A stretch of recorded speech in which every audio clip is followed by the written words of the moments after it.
একটি সুন্দর থাকার জায়গা তো সবাই চায়, কিন্তু সবারই চাওয়া কি পূরণ হয়?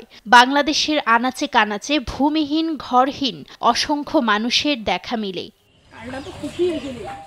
কুড়িগ্রামের এরকমই ১৮০টি ভূমিহীন পরিবারকে ২০০৪ সালে বালাটারি নামক জায়গায় একটি আবাসন প্রকল্পের আওতায় গড়ে দেওয়া হয় টিনশেড ঘর।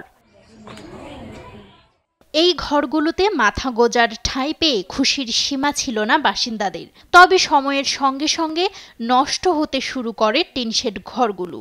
এখন শুধু আকৃতিটাই ঘরের মতো। অধিকাংশ ঘরের চালাই খসে পড়েছে, বেড়াগুলোও জরাজীর্ণ। বৃষ্টি আর শীত থেকে বাঁচতে চালে পলিথিন দেয়াই একমাত্র ভরসা। থাকার জায়গার এই বেহাল দশা নিয়ে মানবেতর জীবনযাপন করছে বাসিন্দারা। থাকার মতো জায়গা নাই, থাকার মতো জমা জমি নাই, আমরা সেন্টারের মতো হয়ে গেছি। আমরা ঘর দূর ভালো করে যাও। আমরা কিছু চাই না, আমাদের কথা হলো আমরা গরিব মানুষ, আমরা কর্ম করে খাই। আমরা এইটুকুই চাই এখন বর্তমান যে আমাদের ঘরগুলো একটু সংস্কার করে দেখ, আমরা যাতে একটু ভালোভাবে থাকতে পারি। সারাদিন কামলা খাটি আর যাই করে এসে যদি রাতে শান্তির মতো থাকতে পারি, এটাই আমাদের কাছে বড় শান্তি। বাবারে আমরা খুবই কষ্ট পড়ে আছি এখানে। আমার যদি বাড়ি চলা থাকতো, আমরা তো এই ঘরে থাকতাম না কোনোদিনও। আমারগুলোর এই যে ঘর একটা করে দিছে, থাকার মতন ব্যবস্থা নেই।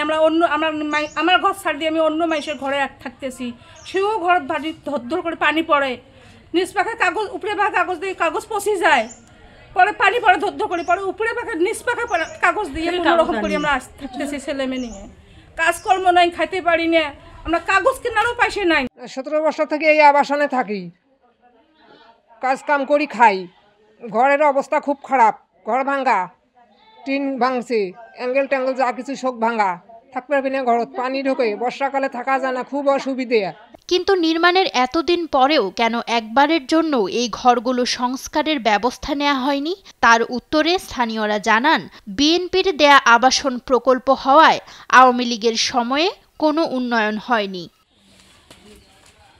তবে বরাদ্দ পাওয়া সাপেক্ষে এবার আবাসনটি মেরামতে উদ্যোগী হওয়ার আশ্বাস দিয়েছেন উপজেলা প্রশাসনের এ কর্মকর্তা।